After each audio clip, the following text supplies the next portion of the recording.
We used to think that in the future we'd all be zooming around in flying cars that run on flowers and smiles.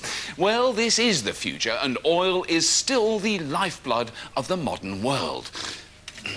The world's roads are packed with 800 million greedy vehicles, guzzling their way through 7 billion litres of petrol. Keeping the fuel lines flowing safely with this flammable liquid demands a potent mix of engineering brilliance, chemical wizardry and mucky manual labour. So, how do they do it?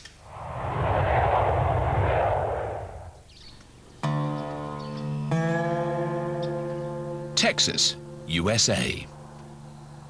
From the look of this hot, barren, windswept landscape, you'd be forgiven for assuming this area must be a rural backwater. But in fact, this is one of the richest spots in the world, because Texas is home to the American oil industry.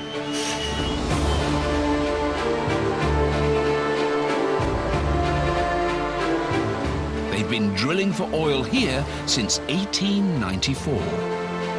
But it wasn't until 1901 that the oil boom really took off, when at a stroke, the Lucas Gusher tripled US oil production. Since then, almost 60 billion barrels have been pumped out from the Texan soil. And if the oil companies have got their sums right, there are reserves of another 10 billion barrels or so still to be extracted. The sticky, smelly black liquid thereafter is crude oil, which is the raw material needed for making petrol. It was formed from the remains of tiny sea plants and animals during the Permian period. Thanks to the action of heat and pressure, 250 million years later, they've been transformed into one of the world's most vital energy sources. This is black gold, Texas tea, the best there is. It smells like rotten eggs, but it also smells like money. On this hot, sticky Texas morning, the crew of Derrick Rig 62 are setting to work sinking a new well. Every month, more than 1,000 new wells are drilled here in Texas, and together they pump out over 900,000 barrels of crude every day. To keep that oil flowing, producers like Occidental Petroleum will sink more than 100 wells a year. So for guys like Rick Baker, this hot, noisy, back-breaking work is very much just another day at the office. I love this job a lot, you know. I've been doing this for 11 years. We take pride on our work. It's like a big family out here on this rig right here. But the team face an arduous task getting the oil out.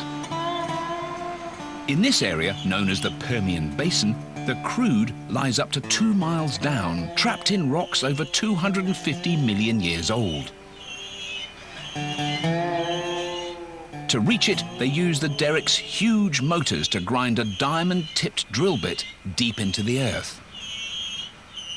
But all the friction creates huge amounts of heat, so high-pressure drilling fluid is pumped down a pipe to cool the cutting head. The fluid then carries the cuttings back to the surface, where they're left to settle out in mud pits. It's noisy, dangerous work. Rick needs to keep the pressure on the drill bit just right.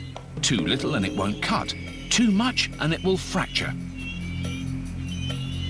What's more, he must constantly be on guard for the threat of gas releases, which could cause catastrophic explosions. Working on a drilling rig is real dangerous. You have to be pretty well tough to be out there doing this kind of work.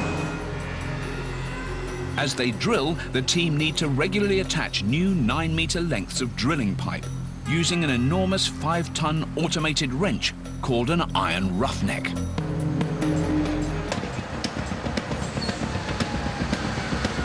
With the drill head burrowing at around 5 meters an hour, this arduous task must be repeated every couple of hours, 24 hours a day. The drilling only intermittently halted to line the well. Eventually, if they're lucky, they strike oil. Initially, the pressure of the trapped oil forces it through small holes in the finished pipe and up to the surface. But this natural pressure doesn't last forever. So to keep the crude flowing, they use one of these. This is called a pumping jack, or nodding donkey. The circular motion of the powered flywheel is converted into vertical motion, and like an enormous metal syringe, it sucks the oil to the surface. Dotted across the empty plains, these quietly insistent nodding donkeys harvest the black gold of Texas. But these oil fields are many miles from where the crude oil is needed. So a series of pumps feed it to a pipeline and off on a 500-mile journey to the other side of the state.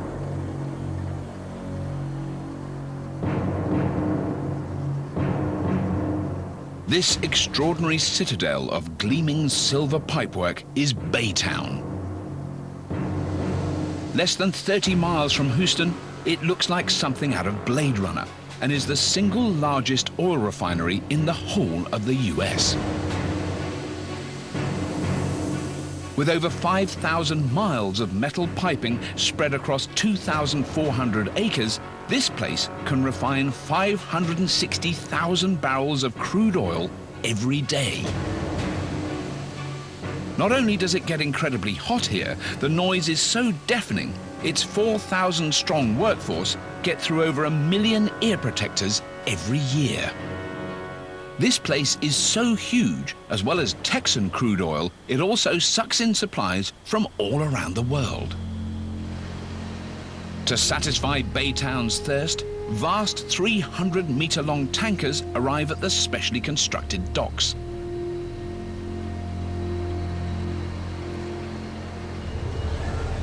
Over 20 of these massive vessels arrive every month, each one delivering up to 3 million barrels from their huge holds. As much oil as every well in Texas produces in 3.5 days. The thing about crude oil is it's crude. Even if you could get that stuff into your petrol tank and somehow set fire to it, it wouldn't provide the instant explosive power that internal combustion craves.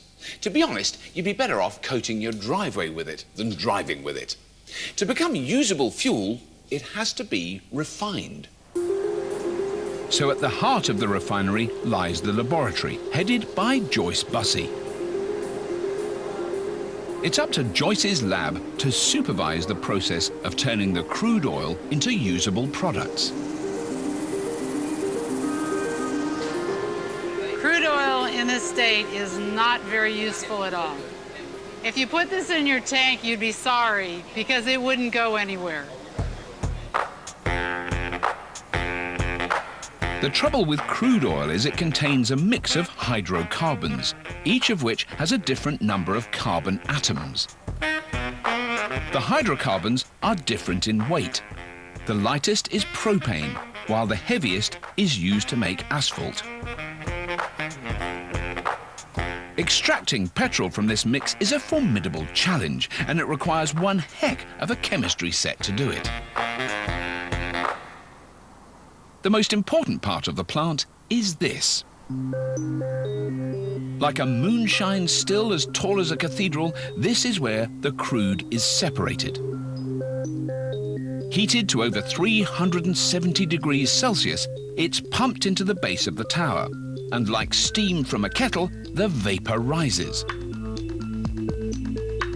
As it cools, the molecules condense, the heavy asphalt and tar at the bottom, while lighter molecules, including diesel, jet fuel and petrol, continue rising until they too condense and can be siphoned off. But the trouble with producing all this fuel is they now have an ocean of potentially explosive liquid to deal with. But of course, it's this explosive quality that makes petrol so useful. So to make sure it's as explosive as it should be, it's up to workers like Derek Smalley to carefully take samples for analysis in the lab.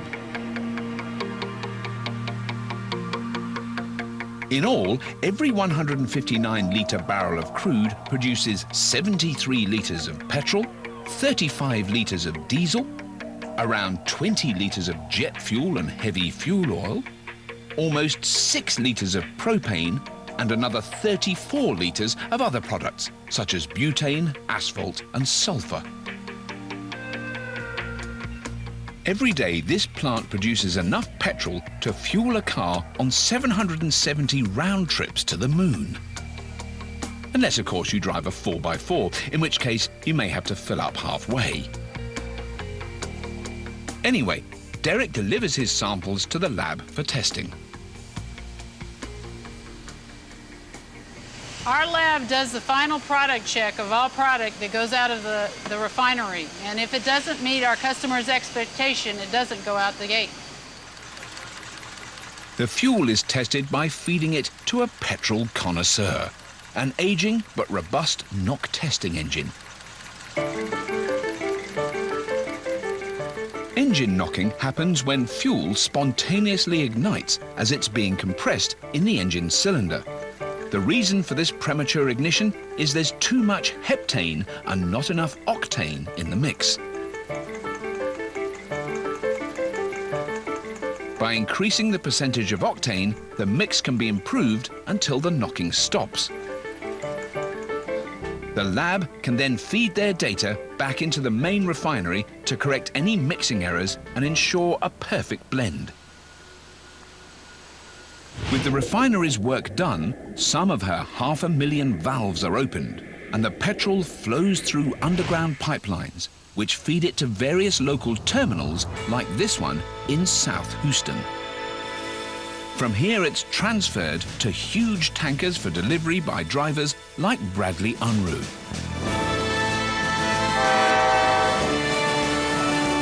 But filling up a tanker is way more dangerous than simply filling up your car. It can be dangerous, but just being a good, cautious, alert driver really helps. The hundreds of litres of volatile cargo mean it's essential Bradley follows stringent safety procedures. A mistake while loading or unloading the tank could result in a serious explosion, so he takes no chances. The metal bodywork can generate sparks from static electricity, so first a cord is attached to ground the trailer and also activate the overfill protection probes at the top of each compartment.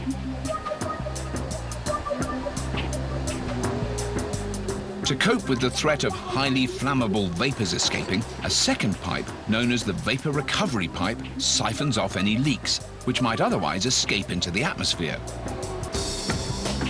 Only once these are in place can Bradley connect the fuel lines and begin to pump.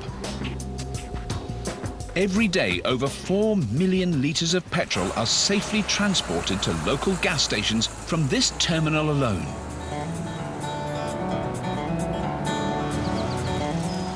Pumped into the service station's huge reservoir, the petrol is finally ready for use. So you can at least find solace in the extraordinary work it's taken to keep your wheels turning the next time you fill up your car and grimace at the cost of your fuel. But until your futuristic flower-powered flying car comes along, you just have to grin and bear it. Coming up,